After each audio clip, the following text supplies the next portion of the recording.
기도하시고 또 금식들 하시느라 목회를 시작하고 목회적인 결정이나 이런 것들에 제 아내가 저한테 단 한 번도 묻지 않고 결정을 한 적이 없었어요. 근데 이번 금식은 나한테 묻지도 않고 그에 강구를 했더라고요. 그래서 또 뜻이 있겠거니, 할렐루야, 하나님의 뜻이 있겠거니 말씀하셨나 보다 싶어서 제가 아멘으로 받았지 뭡니까. 금식들 잘 하십시오. 대충 하지 마시고. 1절 보십시오. 아닥사스다 왕 제20년 니산월에 왕 앞에 포도주가 있기로 내가 그 포도주를 왕에게 드렸는데 이전에는 내가 왕 앞에서 수심이 없었더니. 여러분, 이게 자기 일이 아니잖아요. 그렇죠? 그리고 굳이 안 그래도 되는 일이고, 모르는 척, 안 들은 척 그냥 지나가 버리면 그만일 수 있잖아요. 뭐 예루살렘이 피폐하든가 말든가 자기는 이 큰 대제국의 최고의 직급인 출세가 할 만큼만 왕의 술 맡은 관원장이니, 여러분, 뭐 모른 척 지나가도 될 일이에요. 근데 자기 일인 것처럼 너무 마음이 아프고 생각이 그곳으로 가고 마음이 쓰이는 거예요. 느헤미야가. 여기 수심이라고 나와 있는 단어 있죠. 1절에. 여러분, 느헤미야의 이 수심이 어느 정도의 수심이었냐면 아닥사스다 왕이 뭔 일 있구나 싶을 정도였어요. 그죠? 누가 반역이라도 했나? 아니면 지금 직전에 내게 올리는 술잔에 누가 술독이라도 탄 게 발각이 됐나 싶을 만치 느헤미야의 얼굴이 수심이 너무 가득했다라고 하는 거죠. 그래서 여러분, 이 수심이라는 단어를 지금 이 성경에서 어떤 단어를 쓰고 있냐면 악이라는 단어를 쓰고 있어요. 라라는 단어예요. 악. 그 정도로 느헤미야의 수심이 깊었다라고 하는 극한 슬픔을 말하는 것입니다. 그 왕이 느헤미야의 그걸 보고 왕이 내게 이르시되 내가 병이 없거늘 어찌하여 얼굴에 수심이 있느냐, 이는 필연 내 마음에 근심이 있음이로다 하더라. 그때 내가 크게 두려워하여. 느헤미야가 두려워한 이유가 무엇이죠? 자칫 잘못하다가는 왕이 자기 신변에 위협이 되어지는 암살과 같은 사건이 있는 것처럼 오해할까 봐 느헤미야 자신도 깜짝 놀란 거죠. 1절에 다시 보시면 이전에는 내가 왕 앞에서 수심이 없었더니, 여러분 똑같이 세상을 사는 사람인데 느헤미야라고 마음 복잡하고 불편한 일 없었겠어요. 그죠? 하지만 어떻게 해요? 항상 왕 앞에 나가서 술잔을 들이울 때는 마음을 딱 다잡고 감정을 잘 추스리고 절제하고 왕 앞에서 편안한 태도와 평상심을 유지하고 그리고 술잔을 올렸다라고 하는 뜻 아니겠어요? 근데 예루살렘 소식을 듣고는 그게 안 되는 거예요. 왜 그러겠어요? 자, 느헤미야 1장 6절을 다시 한번 보시겠습니다. 이제 종이 주의 종들인 이스라엘 자손을 위하여 주야로 기도하오며, 주야로 기도하오며, 우리 이스라엘 자손이 주께 범죄한 죄들을 자복하오니 주는 귀를 기울이시며 눈을 여시자 종의 기도를 들으시옵소서. 그리고 저는 노랗게 밑줄을 그었어요. 나와 내 아버지의 집이 범죄하여. 그렇게 고백합니다. 느헤미야는요, 너무 안타깝다 이런 게 아니었어요. 어떡하냐 저거. 남의 일이지만 발이 동동 굴러지는 그런 이 마음에서 우러나오는 그 애가 타는 어떤 그런 거 있잖아요. 그런 게 아니었다라는 거예요. 나와 내 아버지의 집이 범죄하여. 나라는 단어는 아니라는 단어거든요. 나 자신이라는 뜻입니다. 나 자신. 느헤미야가 그런 거 아니겠어요? 하나님, 저의 죄입니다. 저의 죄 때문입니다. 예루살렘이 저런 거. 저로부터 이 죄가 시작이 되어졌고 저로부터 이 죄가 흘러갔습니다. 여러분, 느헤미야에게서 진짜 발견되어지는 게 무엇입니까? 느헤미야 기도하는 걸 바라보고 금식하는 걸 바라보면 진짜 여러분 느헤미야에서 발견되는 거, 우리가 다 아는 두 가지 사실. 느헤미야는 정말 여러분 맞죠. 살아계신 하나님만 바라보고 가자, 이거예요. 이렇든 저렇든 옳고 그름으로 다른 사람을 판단하고 뭐 이게 아니고 그냥 살아계신 하나님만 바라보고 가는 거예요. 전혀 안 될 것 같지만 하나님이 하실 거다라고 하는 그 믿음 안에 그냥 살아계신 하나님만 바라보고 가는 거예요. 그럼 두 번째는 뭐겠어요? 내 집만 보고 가는 거죠. 이 두 가지, 정말 여러분 이 두 가지만은 우리가 잘 기억해야 될 것 같아요. 살아계신 하나님만 바라보고 가고, 그리고 내 죄만 보고 가는 거죠. 이 그름, 이 그름. 여러분 말씀을 우리 각자에게 가져와서 좀 적용해 보면 어떻게 될까요? 여러분 요즘 여러분은 수심과 근심이 있으십니까? 어떤 것 때문에 수심이 있고 어떤 것 때문에 근심이 있으십니까? 혹시 그 근심 중에 나 말고, 나 때문에 말고, 내 사건과 내 삶의 현실 처지, 그것 때문에 말고 누구를 위한 수심이나 근심이 나를 애통하게 하는 것이 혹시 여러분 있으십니까? 목장 중에 목은 누구 때문에, 아니면 내가 알고 있는 그 누구 때문에 내가 너무 근심이 되는 거예요. 네. 여러분 이건 MBTI 들어보셨죠? 어른들도 요즘 성격 유형을 16가지로 나누는 게 MBTI거든요. 여러분 이런 내 어떤 성격의 스타일이나 또 내 어떤 성품이나 기질이나 이런 것하고 다른 거예요.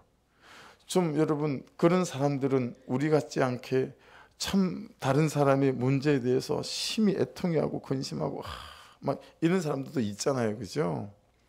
근데 또 그런 사람은 그게 강하면 다른 게 또 단점이 있잖아요, 그죠? 다 일장일단 있는 거죠, 그죠? 그런 걸 말하는 게 아니고요. 내게 영혼을 위한 애통함이 있는가, 사람을 위한 애통함이 있는가, 이걸 묻는 거예요. 나는 아니야, 그런 스타일하고 지나갈 일이 아니라 영혼을 위한 애통함은 여러분 우리의 본질적인 부르심이고 우리의 본질적인 소명 같은 거다라고 하는 거예요. 모르는 그리스도인이라면. 없으면 없다고, 안 되면 안 된다고 말하고 끝낼 일이 아니고요. 빌려올 수 있으면 빌려라도 와야 하고, 연습하고 훈련해서 될 일이라면 연습하고 훈련해서라도 해야 되는 일이다. 뭐가요? 영혼에 대한 애통함, 사람에 대한 애통함. 모든 일의 끝에 있는 것, 모든 시도와 계획의 그 끝에 있는 것, 이게 INTJ든 뭐 INTP든 뭐 ENTJ, 그런 어떤 성품의 유형, 스타일, 그게 아무 관계없이 여러분 우리의 모든 그 끝에 있는 것은 영혼 사랑이고 영혼 구원이고 영혼을 살리는 거다라고 하는 거죠. 예. 영혼 구원은 나의 구원을 위한 예수 그리스도의 십자가 사랑을 이해한 것입니다. 여러분 영혼 구원은요, 나를 향하신 하나님의 사랑이 해석이 된 거예요. 근데 이 영혼 사랑이 안 되고 영혼 구원이 안 되는 것 때문에 아프지 않다면 어쩌면 나를 향하신 하나님의 사랑이 해석이 안 됐을 수도 있어요. 나를 향하신 하나님의 사랑이 정말 해석이 됐다면 영혼 사랑이 안 되는 나 때문에 너무 뼈 아플 수밖에 없어요. 네. 나의 구원을 위한 예수 그리스도의 십자가의 사랑을 이해하지 못한 것일 수도 있어요. 나를 향하신 십자가의 그 예수님의 사랑을 이해했다면 예수님 맞아요. 이 시간 이후에 내 삶은 여벌 같은 거예요. 그냥 보너스로 주신 것이니 내가 당신을 위해 살게요. 어떻게 살까요, 예수님? 너 영혼 사랑해라. 너 영혼 구원을 위해서 살아라.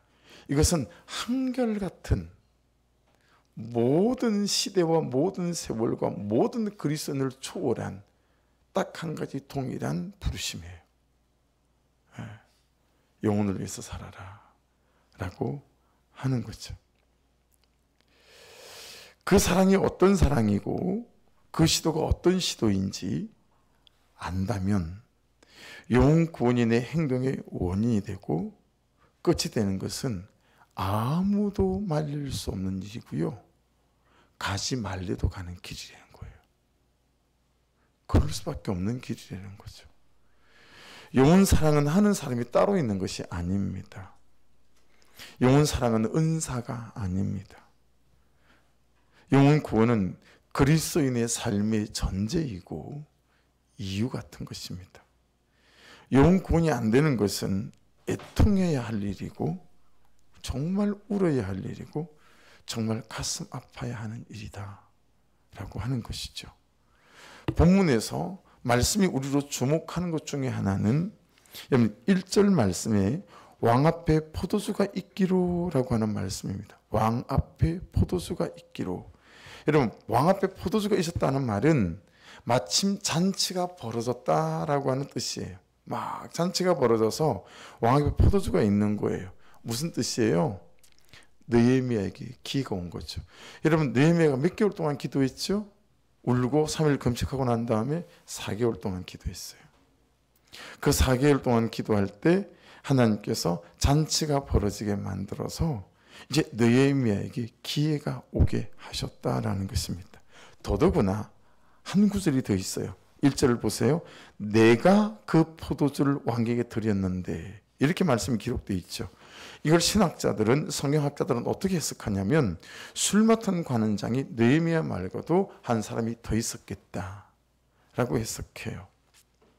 또 다른 사람도 있었다는 것이죠. 그런데 4개월 만에 잔치가 벌어졌는데 마침 왕에게 술을 따를 수 있는 사람이 느헤미야였다라고 하는 거예요. 회개가 시작되고 애통함이 시작되면 하나님이 일하시기 시작하십니다. 여러분, 회개가 시작되고 애통함이 시작되면 하나님이 허락하시는 은혜 때도 시작이 됨을 알 수 있습니다. 누군가의 영혼을 위한 기회나 영혼의 때가 열리지 않는다면 혹시 우리의 회개가 없고 애통함이 없고 간절함이 없고 절실함이 없기 때문은 아닐까라고 하는 거죠. 그건 여러분, 너무 쉽게 이렇게 말하는 거 우리 조금 조심해서 해야 될 것 같아요. 아유, 하나님 하실 때가 있을 거예요. 하나님의 때가 오겠죠. 맞아요. 근데 그 말을 우리는 너무 쉽게 하는 것 같아요. 뭐가 없이? 그 영혼에 대한 절절한 기도가 없이 그냥 때가 오겠죠. 뭐 지금은 때가 아닌가 봐요 라고 하는 것은 아닐까라고 하는 것입니다. 다시 한번 말씀드려 볼게요. 누군가의 영혼을 위한, 그것이 남편이든 아내이든 자녀이든 누구시든, 여러분, 은혜의 때가 열리지 않고 기회가 오지 않는다면 혹시 우리의 회개가 없고 애통함이 없고 간절함과 진실함이 없기 때문은 아닐까. 그걸 느헤미야를 통해서 깨닫는 거예요. 4개월 동안 기도했더니 잔치가 열려요. 근데 마침 술을 올리는 사람이 느헤미야였던 거죠. 은혜 때가 왔고 하나님의 기회를 열어주신 거죠. 저는 이곳이 저의 적용점이 생기는 말씀이었습니다. 오후의 말씀을 묵상하면서. 그러면서 이렇게 생각하고 정리가 됐죠. 나는 바쁜 게 아니라 영혼을 위한 간절함과 절실함이 요즘 없는 사람이구나. 이게 내 현주소구나 라고 하는 거죠. 다시 보십시오. 2절. 내가 병이 없거늘 어찌하여 얼굴에 수심이 있느냐. 여러분 생각해 보세요. 1대1로 독대하는 시간이 아니잖아요. 조용한 방에서 홍차 커피 한 잔 끓여놓고 마주해서 아닥사스다 왕이 느헤미야 얼굴을 똑바로 잘 쳐다보고 살피고, 그렇죠? 이런 광경이 아니잖아요. 잔치가 벌어졌어요. 여러분, 잔치가. 수십 수백의 사람들이 춤을 추고 노래를 부르고 어쩌면 광대들이 막 광대짓을 하고 있기도 했겠죠.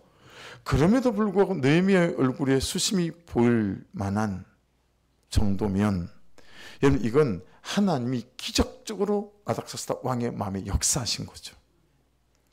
네, 여러분 지금 이 기적 같은 역사가 본문에 3번, 4번 반복되어져 있다라고 하는 거예요.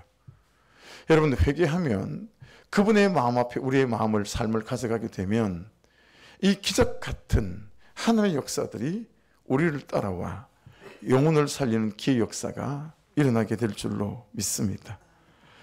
그렇게 수많은 사람이 잔치를 하고 있으니 그렇죠?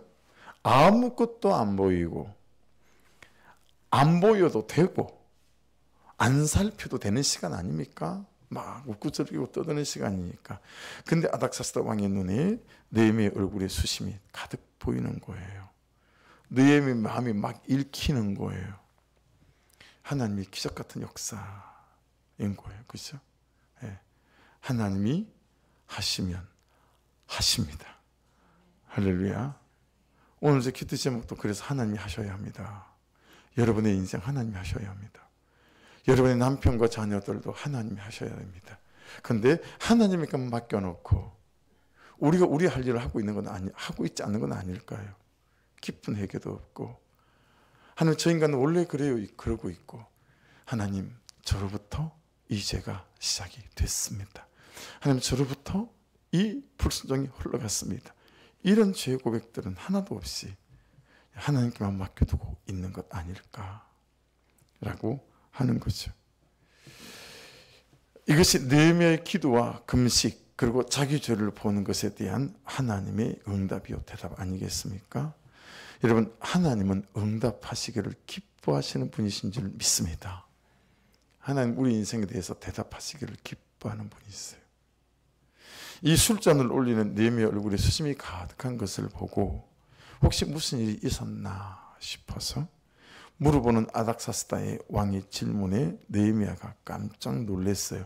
왜냐하면 여러분 이 암살이나 이런 일 외에 이 잔치 속에 아닥사스다 왕이 자기에게 물어볼 정도라면 야, 이 내가 지금 얼굴 표정이 뭐가 장난 아닌 거구나. 왕이 오해할 수 있겠구나. 뭐 이런 거 아니겠어요? 그래서 한급히 이렇게 말을 합니다. 3절 다시 보십시다. 왕께 대답하되 왕은 만세수를 하옵소서. 내 조상들의 묘실이 있는 성읍이 이제까지 황폐하고 성문이 불탔사오니 내가 어찌 얼굴에 수심이 없사오리까 하니. 여러분 묘실은 단지 묘두만 말하는 건 아니고요. 언어를 살폈더니 복합어예요. 바트도 같이 있어요. 바트는 집이거든요. 거주하는 집. 그래서 이 묘실은 집까지를 포함한 말이다. 그들의 현실과 처지를 다 포함한 말이다 라고 하는 것입니다. 여러분 이 느헤미야의 말에 아닥사스다 왕이 이렇게 반응할 수 있지 않을까요? 그래서 그게 뭐 어쨌다는 거야 느헤미야. 지금의 너는 이 큰 대제국에 나의 가장 신망을 받는 술 맡은 관원장이다. 그 사람들이 어떻든 그게 니하고 무슨 상관이니? 이렇게 대답할 수 있지 않겠어요? 우리가 일반적으로 이렇게 대답 많이 하지 않습니까? 근데 4절에 아닥사스다 왕의 반응을 한번 보십시다. 그러면 내가 무엇을 원하느냐? 야, 참 많이 묵상하게 만들고 싱킹하게 만들고 고민하게 만들고 돌아보게 만들고 그런 말이에요. 이 아닥사스다 왕의 반응 말이. 그러면 내가 무엇을 원하느냐? 여러분 우리는 어떻게 다른 사람의 마음을 사고 공감을 얻고 지지를 받을 수 있을까요? 이걸 단순히 와 하나님의 역사다 이렇게 치부하고 넘어갈 일이 아니라는 거예요. 네. 나의 마음과 시간이 중심이 주제가 죄정이 나에게만 머무르지 않고 다른 사람에게 흘러가는 것을 보게 되고 알게 될 때 우리는 다른 사람들의 지지와 응원을 이끌어올 수 있는 줄로 믿습니다. 느헤미야, 너 얼마나 살만하니? 너 얼마나 좋은 위치에 있고. 야, 그런데 이런 사람이 이렇게 무슨 큰일이 난 것처럼 얼굴이 수심에 가득한 이유가 자기 때문이 아니고 저 성읍의 어떤 사람들 때문이라는 거지. 여러분 그 짧은 대목에서 아닥사스다 왕이 이 느헤미야의 마음을 읽어낼 때에 여러분 참 다른 사람들을 위하여 자기 시간과 다른 사람을 위하여 자기의 재정과 다른 사람의 영혼을 위해 자기의 시간을 내어주는 이 삶이 다른 사람들로부터 지지와 응원을 이끌어낸다 라고 하는 것이니, 여러분 제발 저와 여러분이 진짜 하나님으로부터도 사람으로부터도 사랑받기 원하신다면 나의 것들을 통하여 흘려보낼 수 있고 섬길 수 있는 은혜가 있기를 주의 이름으로 축복합니다. 그럴 때 이 다른 사람들이 지지와 응원을 이끌어낼 수 있어요. 내 돈이 아깝고 내 시간이 아깝고 내 마음이 아깝고 내 삶이 아까우면 여러분이 가장 외롭고 괴로울 때 여러분에게 와서 여러분과 함께 고난의 비를 맞아줄 사람은 어쩌면 한 사람도 없을 수 있어요. 근데 내가 정말 슬피 울고 아플 때, 내가 온몸으로 이 고난의 비를 맞고 있을 때, 여러분 한 사람이 옆에 와서 같이 비를 맞아주고, 또 두 번째 사람이 같이 비를 맞아주고, 또 세 번째 사람이 와서 비를 맞아주면 어때요? 그 비 맞을만 합니다. 나 혼자 할 금식이라고 생각했거든요. 근데 성도들이 함께 지금 비를 맞아주는 거잖아요. 그죠? 그러니 할만한 거죠. 그죠? 왕이 내게 이르시되 4절이에요. 그러면 내가 무엇을 원하느냐 하시기로, 내가 곧 하늘에 하나님께 묵도하고, 궁금하지 않아요? 한 5초 했을까? 한 10초 했을까? 아니면 그냥 확 스쳐 지나가면서 찰나의 순간에 주여 하고 했을까? 궁금해요. 그렇죠? 근데 몇 초일까 보다 더 중요한 게 있어요. 느헤미야의 살아온 삶이 빛을 발하는 순간이다. 저는 그렇게 묵상이 됐어요. 느헤미야의 살아온 삶의 모든 삶이 빛을 발하는 순간이다. 여러분, 단지 느헤미야의 금식과 기도가 만들어낸 기적이 아니고요, 느헤미야의 별스럽지 않은 일상의 삶, 평소의 삶이 적절한 때가 오면 느헤미야에게 그 보상을 베풀 준비가 된 아닥사스다 왕이 있었다라고 하는 거예요. 이해되어지시죠? 우리는 삶이야 어떻든 저떻든 예배하기 위해 사는 삶일까요? 주님이 말씀하시는, 아니면 주님이 말씀하시는 일상의 삶과 삶의 역할과 자리를 말씀을 따라 잘 살아내기 위해 예배하는 삶을 사는 삶일까요? 후자 아니겠어요? 그렇죠? 느헤미야의 일상의 삶이 느헤미야의 위기뿐만 아니라 예루살렘의 위기를 은혜의 때가 되게 한다라는 거예요. 그래 여러분, 정말 여러분 한 사람에게 여러분의 가정이 달려 있습니다. 아멘 하십시다. 여러분 한 사람에게 여러분의 목장이 달려 있어요. 여러분 한 사람에게 이 교회가 정말 달려 있다라는 건 주지의 사실이고 틀림없는 사실입니다. 이 느헤미야의 일상의 삶이 어땠는지, 그 느헤미야의 위기뿐만 아니라 예루살렘의 위기를 은혜의 때가 되게 만들었다라고 하는 거예요. 보세요. 온유한 말, 부드러운 태도, 정직한 삶, 베푸는 삶, 정리정돈, 밝은 미소, 성품이라고 성격이라고 기질이라고 치부하고 그대로 살아가는 것은 말씀적이지 않습니다. 설거지는 예배입니다. 이는 말씀을 묵상하는 우리에게는 이제 진부한 말인 거예요. 말씀 묵상하기 전에는 그게 말하는 말일지는 몰라도 말씀을 사는 우리에게는 설거지는 예배입니다. 이런 건 진부한 얘기예요. 왜요? 너무 당연하니까, 너무 마땅하니까. 그건 진부한 얘기예요. 우리 삶의 소소한 삶의 모든 일상이 우리의 부르심인 줄 믿습니다. 느헤미야는 그 소소한 삶의 일상으로 이미 어때요? 아닥사스다 왕의 마음을 다 산 사람이에요. 이해되시죠? 6절도 보실래요? 왕이 내게 이르시되 내가 몇 날에 다녀올 길이며 어느 때에 돌아오겠느냐 하고 왕이 나를 보내기를 좋게 여기시기로 내가 기한을 정하고. 여러분, 그의 일상의 소소한 삶이 어땠는지 알 수 있을 만한 대목 아닙니까? 그렇죠? 야, 참 잘됐다. 이번에 충분히 너의 그 충성스러운 삶에 대하여, 야, 그래도 내가 선물 하나 주마. 뭐 이런 거 아니에요?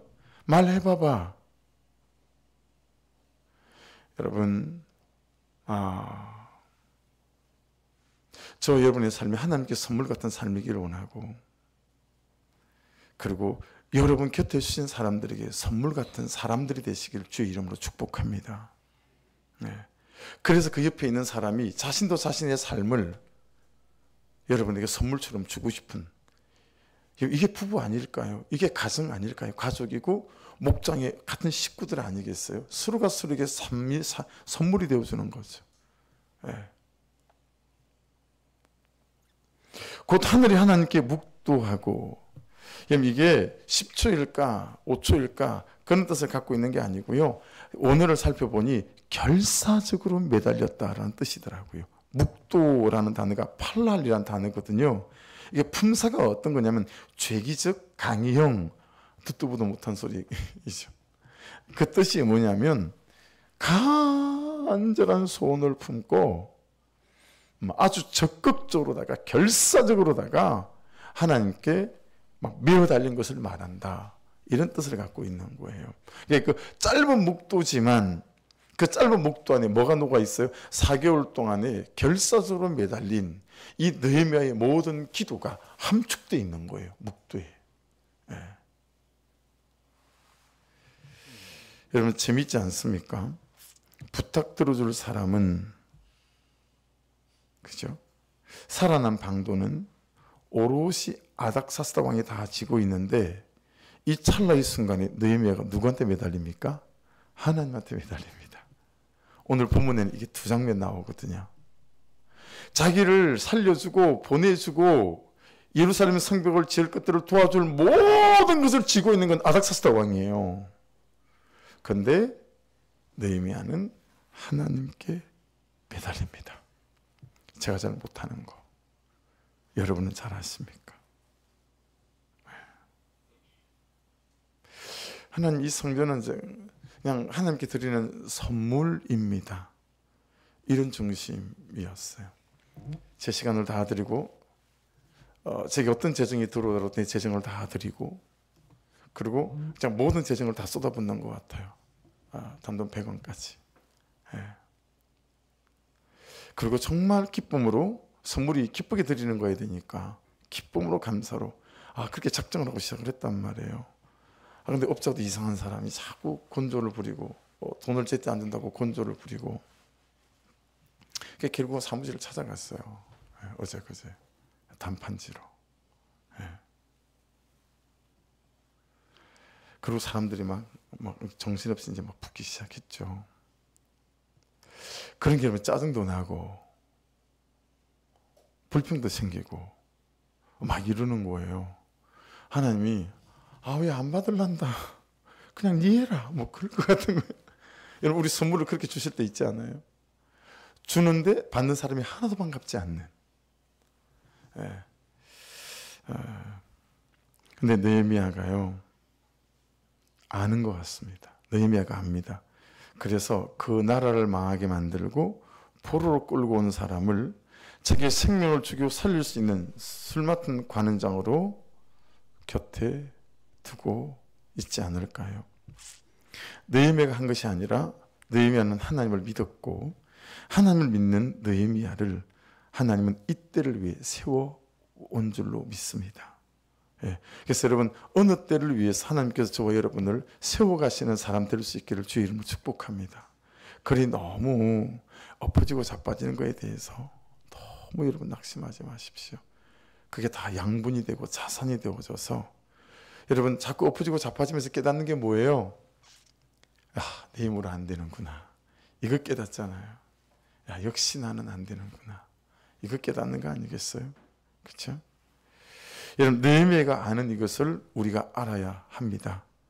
내 인생 하나님이 하셔야 합니다. 할렐루야. 내 문제 하나님이 하셔야 합니다. 할렐루야. 내 눈물 하나님이 만지셔야 합니다. 할렐루야. 느헤미야가 이걸 알아요. 우리도 이걸 알아야 합니다. 그렇죠? 그러면 우리에게 막힌 길이 열리고 되지 않을 일이 되어서 가는 그러한 하나님이 하시는 일 가운데 서서 그분이 하시는 일을 보게 될 줄로 믿습니다. 5절 같이 읽어보시겠어요? 시작. 왕에게 아뢰되 왕이 만일 좋게 여기시고 종이 왕의 목전에서 은혜를 얻었사오면 날 유다 땅 나의 조상들이 비우시되 있는 성읍에 보내 그 성을 건축하게 하옵소서 하였는데, 자 여러분, 십자가는 뭐죠? 지혜고, 지혜는 뭐죠? 타이밍입니다. 그렇죠? 느헤미야는 예루살렘이라고 말하지 않아요. 3절에 보십시오. 성읍이라고 말하죠. 5절에도 보십시오. 성읍에 보내요. 예루살렘에 보내 이렇게 말하지 않아요. 왜 그러냐면 예루살렘 재건 공사를 멈춰 세운 것이 아닥사스다 왕입니다. 그걸 못하게 했어요. 그럼 예루살렘 그러면 뭐야? 내가 못하게 한 거고? 하지 마. 그럴 수 있잖아요. 이런 찰나의 순간에도 여러분, 느헤미야는 예루살렘이라 말하지 않고 성읍이라고 말해요. 여러분, 우리가 한 사람에게 말하는 단어 하나를 선택할 때, 그래서 이찬수 목사님이 옥하는 목사님에 대해서 말하는 것 중에 제 가슴에 남아있는 말이 있어요. 자기가 부목사로 있으면서 이찬수 목사님을 보면서 자기가 가슴에 담은 게 있대요. 그게 뭐냐면, 옥하는 목사님이 설교를 준비하실 때 한 단어를 가지고 2시간, 3시간 씨름하는 걸 본 적이 여러 번 있다는 거예요. 이 단어를 써야 될까? 저 단어를 써야 될까? 그래서 이찬수 목사님 이분이 배운 게 뭐냐면, 큰 교회니까, 아주 큰 교회니까 일부 예배를 7시인가 한단 말이에요. 7시 예배를 드리고 강단에 내려오면서 원고를 다 찢어요. 일부 예배 했던 설교 원고를. 그리고 휴통에다 집어넣어요. 그리고 그 남은 여분의 시간에 다시 원고 앞에 마주 앉아요. 그리고 다시 설교를 하면서 깨닫게 된 거, 그것들을 다시 원고를 새로 작성하는 거예요. 그리고 9시 예배가 끝나잖아요. 그럼 들어가면서 또 원고를 찢어서 휴통에 또 버려요. 그리고 그 원고를 가지고 11시 예배를 인도해요. 그 11시 예배가 드리고 나면 또 원고를 찢고, 그렇게 한 단어 하나에, 저와 여러분들도, 여러분 이 참 느헤미야에게서 배워야 될 것 중에 하나가, 한 사람에게 말할 때 한 단어를 어떤 단어로 선택할 건가, 여기까지 그 영혼을 위한 일이라면 참 세심스러워야 되겠다. 그죠? 너무 쉽게 툭툭 농담처럼 내뱉어서 우리가 그 한 단어 때문에 심해들고 어려워지는 것은 아닐까라고 하는 것이죠. 여러분, 하나님의 일이라고 기도 응답받았다고 막 하는 사람들이 있습니다. 아닙니다. 십자가는 지혜고요, 지혜는 타이밍입니다. 말의 지혜가 필요하고 타이밍이라는 지혜도 필요합니다. 이것을 해결하는 건 뭐냐면, 그 사람에 대한 관심, 또는 하나님의 나라에 대한 관심, 뭐 이런 거죠. 관심은 주로 2가지인 것 같아요. 육체적 관심이 있고요, 영적인 관심이 있어요. 영적인 관심은 뭘까요? 기도하는 거죠. 중보죠. 그럼 육체적인 관심은 뭐겠습니까? 섬김입니다. 섬김. 육체적인 관심으로 섬기고, 그리고 기도로 중보할 때, 6절을 보겠습니다. 그때 왕후도 왕 곁에 앉아 있었더라. 왕이 내게 이르시되 내가 몇 날에 다녀올 길이며 어느 때 돌아오겠느냐 하고, 왕이 나를 보내기를 좋게 여기시기로 내가 기한을 정하고. 여러분, 굳이 이 대목에서 궁금하지 않아요? 굳이 말씀은 그때 왕후가 그 곁에 앉아 있다는 사실을 왜 드러낼까? 궁금한 거예요. 아니 뭐 쑥 지나가도 될 일인데 굳이 그때 왕후가 그 곁에 있다는 사실을 성경은 왜 우리로 하여금 이렇게 읽게 하시고 알게 하실까? 이 왕후는 역사적으로 그 기록이 남아있는 아닥사스다 왕의 유일한 정비였던 왕후였던 다마스피아라는 왕후였다고 합니다. 다마스피아. 이 왕후가요, 한마디 툭 아닥사스다 왕에게 던지면서 느헤미야를 도왔을까요? 아니면 방해했을까요? 그 다음에 진행되는 일들을 보면 알 수 있죠. 그렇죠? 좀 도와주세요, 느헤미야인데. 이런 말 한마디 보탰다라고 하는 거죠. 여러분, 하나님은 사람을 통해서 하나님이 일하신다는 것을 우리에게 말씀하시는 것입니다. 사람은 하나님을 통해서 하나님의 일을 하시는 줄로 믿습니다. 내 옆에 나를 돕는 사람이 있어야 하고, 내가 돕는 사람이 있어야 합니다. 그러니 감동이 오고 부담이 오시면 여러분 움직이십시오. 그 사람에 대한 부담이 오면 그 사람에 대한 부담을 가지고 섬기시고 나누시고 격려하시고, 그리고 내 옆에도 나를 돕는 사람이 있어야 합니다. 독불지 않고 우리는 혼자서 신앙생활 할 수 없습니다. 내가 내 옆에 있는 사람들을 섬기고 살 때 결정적인 순간 하나님을 그 사람을 통해 나를 살린다라고 하는 거죠. 그냥 쓱 지나가는 말이 같이 보이지만 이 다마스피아 왕의 이름을 굳이 이 대목에 언급하시고 그 자리에 있었다는 것을 말씀하시는 것을 보면 다마스피아 왕후는 이 일을 승사시키기 위해서 하나님이 보낸 결정적인 한 사람일 수 있겠다라는 거죠. 어떡하지? 라고 갈등하는 아닥사스다 왕에게 아우, 그냥 그 한마디, 그죠? 여러분, 사람은 사람이 있어야 합니다. 사람은 사람을 만나야 되죠. 목장은 그 사람을 만나는 곳이고 또 목장은 그런 사람을 세워가는 곳인 줄 믿습니다. 무엇을 해주기를 원하느냐 할 때 느헤미야는 두 가지를 말해요. 7절을 보시면 하나는 강 서쪽 천국들에게 내리시는 조수를 내게 주사 그들이 나를 용납하여 유다에 들어가기까지 통과하게 도와주십시오. 두 번째는 8절이에요. 또 왕의 살림 감독 아삽에게 조수를 내리사 그가 성전에 속한 영문의 문과 성곽과 내가 들어갈 집을 위하여 들보를 쓸 제목을 내게 주게 하소서 하며, 여러분 뭘 알 수 있어요? 느헤미야가 완벽히 준비되어 있었습니다. 기도로도 준비했지만 그러면서 뭐예요? 어떻게 해야 되는지. 근데 여러분, 기도하면 준비가 됩니다. 따라하십시다. 기도하면 준비가 됩니다. 여러분, 기도하면 준비가 될 줄 믿습니다. 기도하면 준비가 됩니다. 기도로 준비가 되어 있었고요. 지혜로 준비가 되어 있었고 계획되어 있었습니다. 근데 이때 다시 4절과 같은 장면이 하나 등장하죠. 무슨 말씀입니까? 내 하나님의 선한 손이 나를 도우심으로 왕이 허락하고, 할렐루야. 결국 그 모든 일이 하나님께 있고 하나님이 하셔야 된다라는 사실들을 우리에게 말씀하고 있습니다. 자, 여러분들에게도 적용하고 이제 기도하십시다. 여러분들에게도 허물어진 예루살렘 성벽과 성전 같은 폐허가 되고 자빠진 삶의 현실과 내 믿음과 감정의 상태가 있을 수 있겠죠. 이대로 방치할 수 없지 않아요. 그죠? 여러분, 저와 여러분이 참으로 회개의 자리로, 애통의 자리로, 눈물의 자리로 내려가는 낮아지는 은혜가 있기를 주의 이름으로 축복합니다. 그럴 때 내 죄가 보이고 하나님 이 시작이 결국은 저의 죄로부터입니다 라는 고백들이 우리가 주께 드려지게 될 때 그 죄의 고백들을 붙잡고 하나님께서는 하나님 그분의 일들을 시작하시고 행하시는 역사가 나타날 줄 믿습니다. 그래서 이 밤에도 무너진 우리의 삶이든 나 자신이든 하나님께 내어드리며 하나님 도와주시옵소서, 나를 불쌍히 여기시고 긍휼히 여겨 주시옵소서, 이 고백을 가지고 하나님, 전 하나님이 하셔야 합니다. 하나님이 아니시면 저는 아무것도 할 수 없습니다라고 하는 이 고백을 드리며, 여러분 묵상 안에 결사적인 메어달림이 있었던 것처럼 정말 이 밤에 결사적인 메어달림으로 하나님 그분께 우리의 염려와 문제와 삶을 가져가시는 이 밤 될 수 있기를 주의 이름으로 축복합니다. 오늘은 그냥 말씀 붙잡고 한 가지로 그냥 기도하시고 기도 제목 올려보냈대요. 저기 단톡방에. 그렇죠? 그래서 그 기도 제목 사모님 올리신 거 보시면서 여러분 또 기도, 교회를 위해서는 그 기도 제목으로 중보해 주시길 부탁드려요.